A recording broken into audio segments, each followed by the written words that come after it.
condo. So, sa bawat, apat-apat na magkatabi. Ito. Ganyan yung sample condo. So, halos sold out na rin. Kaunti na lang din ang available. Kaya sabi ko sa'yo, kasi maganda siya.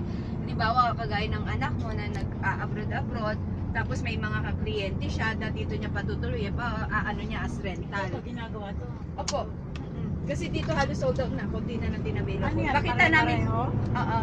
Pakita namin sa iyo yung sample ng model unit ng. Clue siya, ninaayos kasi yan eh. Ay, nice. Wala, pwede mo pakita. Hindi, kasi nire-renovate nila. Okay. So, bali Hindi ganyan siya yan available. nakita, Tapos meron kayong terrace sa taas, meron kayong viewer. 3 stories. Kasama na yon, oo. Basta, Bali, two story. basta ang condo frontliners, kaya mas Flat mahal lang siya. tita, iba yung may-ari sa baba, iba yung may-ari kayo sa taas. Pero meron kayong viewing sa taas, Pero malaki yung cut niya. Ano ba yan? Dinis one? Nasa 70 square meter kasama ang roof deck tsaka car park. 70 Sa square meter kasama studio yung type. Car park kasama tsaka yung roof deck. parking mo sa baba at saka yung sa taas. Viewing deck.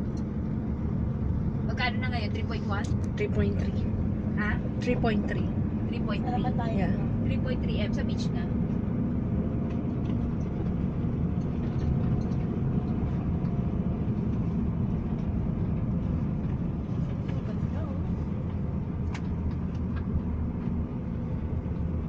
Kasi itong binabaybay natin, ano ba yung kamay? Ano to? Eden Paradise.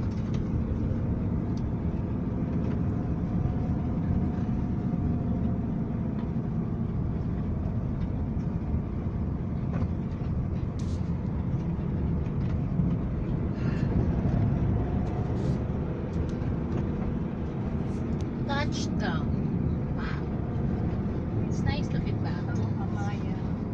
It's a bit like nice. Kamaya Sands po ang pangalan ng ating hotel. Ganda ng lupa.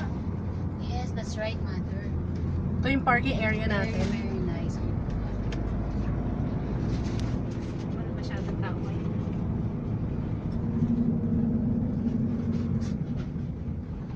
This is it.